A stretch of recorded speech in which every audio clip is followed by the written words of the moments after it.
Hello everyone and welcome back to the channel. In this video we will discuss about other two methods of separation, that is evaporation and condensation. So let's start. First, evaporation. You all are aware what evaporation is. Evaporation के बारे में आप previous class में भी पढ़ चुके हो. It is the process of conversion of water into its vapor form. ठीक है, जब water steam में या अपने vapors में change होता है उस process को हम evaporation कहते हैं.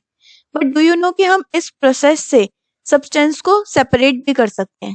So let's understand with an example कैसे कर सकते हैं. Take a glass of water and add salt to it. हमें पता है सॉल्ट जो है सॉल्युबल मटेरियल है, ठीक है, इसके अंदर अच्छे से डिसॉल्व हो जाएगा. तो आप इस वाटर में 1-2 स्पून जो है सॉल्ट के डालो और स्टर कर दो. मिक्स करने के बाद अब आपको इन्हें सेपरेट करना है. अगर ये इनसॉल्युबल होता तो हम अपना सेडिमेंटेशन एंड डिकेंटेशन मेथड से कर सकते थे क्योंकि वो सेटल डाउन हो जाता. पर सॉल्ट सॉल्युबल है तो अब हम किस प्रोसेस का यूज करेंगे? इवेपोरेशन प्रोसेस का. अब जो आपने अपना मिक्सचर बनाया है इसको हीट करो. ठीक है, थोड़े टाइम बाद आप देखोगे अब ये बॉयल होने लग जाएगा. Please do it with your parents. अपने पेरेंट्स के साथ ही उस प्रोसेस को करना. अब इसमें वाटर आपका बॉयल होने लग जाएगा. बॉयल होने के बाद जो है धीरे धीरे ये वेपर्स के फॉर्म में होके स्टीम बन के निकल जाएगा. लास्ट में क्या बचेगा जब आप देखोगे इस टाइप से व्हाइट पार्टिकल्स. तो आपने जो भी अपना बीकर या जो भी वेसल लिया जिसके अंदर वाटर बॉयल किया उसमें से सारा वाटर इवेपोरेट हो जाएगा, स्टीम में चेंज हो जाएगा, वेपर्स में चेंज हो जाएगा. और लास्ट में जो है ऐसे आपको व्हाइट कलर के जो है कुछ क्रिस्टल्स से या पाउडर से मिलेंगे. ये क्या है? ये एक्चुअली में वही सॉल्ट है जो आपने फर्स्ट स्टेप में ऐड किया था. तो इवेपोरेशन मेथड से भी आप इसका मतलब क्या कर सकते हो? सब्सटेंस का सेपरेशन कर सकते हो. आपके पास सॉल्युबल मिक्सचर था सॉल्ट एंड वाटर का जिसमें से आपने सॉल्ट को सेपरेट कर लिया by the process of evaporation. इसी तरह से अगर आप शुगर ऐड करते तो आप शुगर को भी वापस ऑब्टेन कर लेते. Now with this process only we get the salt from the sea. जो हमें सी से जो सॉल्ट मिलता है वो इसी प्रोसेस से मिलता है, इवेपोरेशन प्रोसेस से. तो हमें पता है सी वाटर जो होता है वो सलाइन वाटर होता है, सॉल्टी वाटर होता है.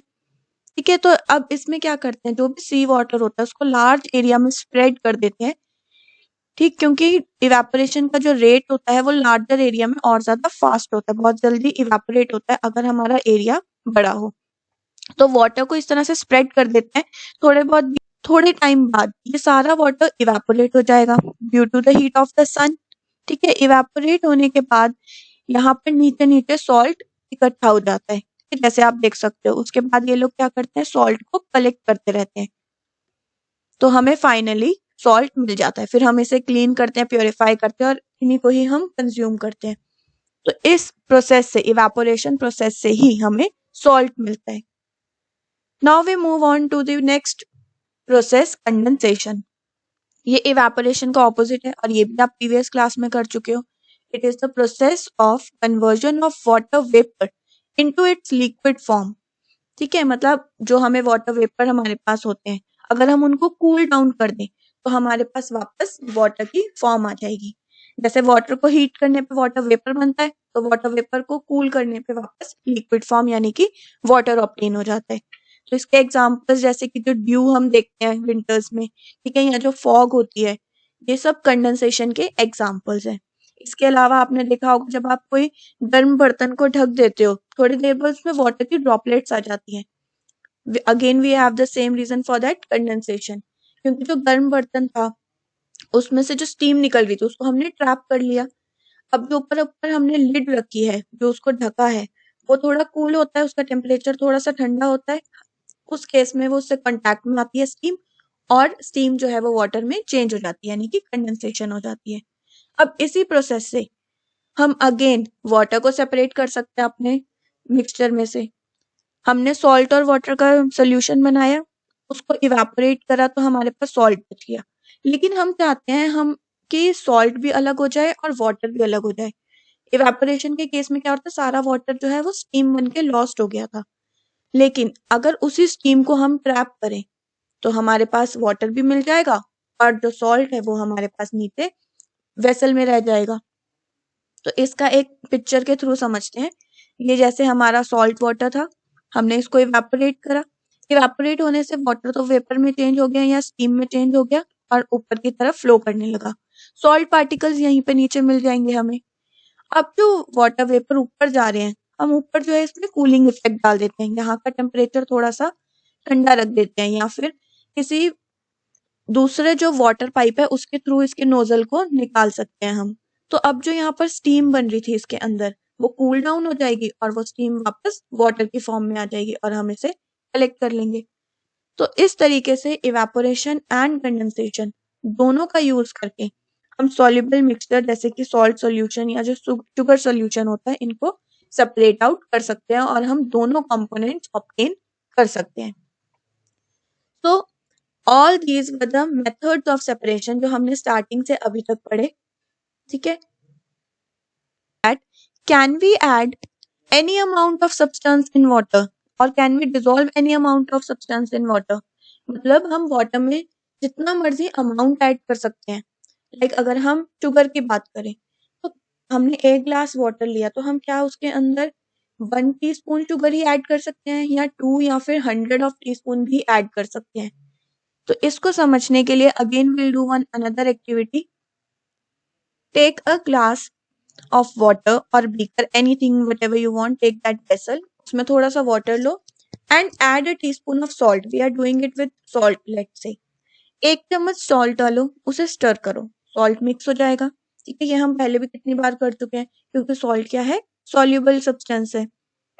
अब फिर से salt डालो 1 चम्मच, फिर stir करो, ऐसे ही करते जाओ, 1-1 चम्मच करके salt डालो, stir करते जाओ, वो mix होता जाएगा। थोड़े टाइम बाद आप देखोगे कि जब आपने ऐड करा सॉल्ट, एक स्टेज ऐसी आएगी कि वो मिक्स ही नहीं हो रहा, नीचे व्हाइट पाउडर सा हमेशा बचा ही जा रहा है। तो salt will stop dissolving and start settling down at the bottom. ठीक है, तो एक स्टेज ऐसी आएगी, अब ये सॉल्ट इसमें मिक्स होना बंद हो जाएगा, डिसॉल्व होना बंद हो जाएगा, नीचे ही जम जाएगा। ठीक है, तो इस टाइम पर जो सोल्यूशन होता है हम उसे कहते हैं सैचुरेटेड सोल्यूशन। मतलब उसका सैचुरेशन लेवल आ गया, अब वो अपने में मिक्स उतना सामान नहीं कर सकता। तो इसका मतलब वाटर कितना भी अमाउंट डिसॉल्व नहीं कर सकता, वो एक लिमिटेड अमाउंट ही डिसॉल्व कर सकता है। और जब वो उतना डिसॉल्व कर लेता है तो उस लेवल को हम कहते हैं सैचुरेटेड सोल्यूशन लेवल की। अब इस सोल्यूशन का सैचुरेशन पॉइंट आ गया, इससे ज्यादा वो डिसॉल्व नहीं कर सकता। ये डिसॉल्विंग ऐसे हो क्यों रही है? क्योंकि आपने इसका पार्टिकल स्ट्रक्चर पढ़ा है स्टेट्स ऑफ मैटर का।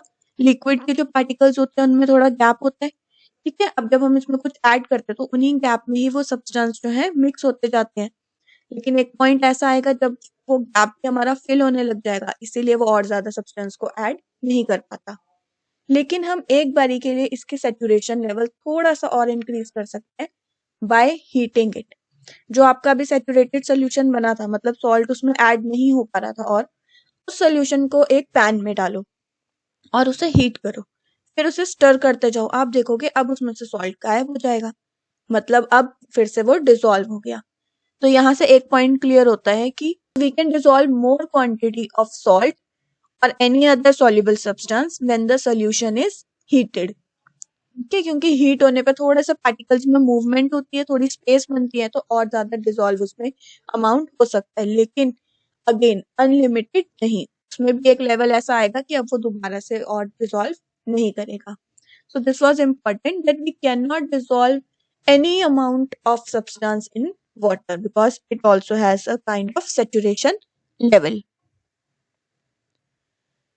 Also this is again very important, अगर हम अलग अलग सब्सटेंस की बात कर रहे हैं, लाइक मैंने सॉल्ट और शुगर की बात करी, तो हो सकता है वाटर का सैचुरेशन लेवल जो है वो 4 टीस्पून या 6 टीस्पून सॉल्ट डालने पर आए, मतलब आपने 6 चम्मच सॉल्ट डाला तब जाके उसका सैचुरेशन लेवल आया।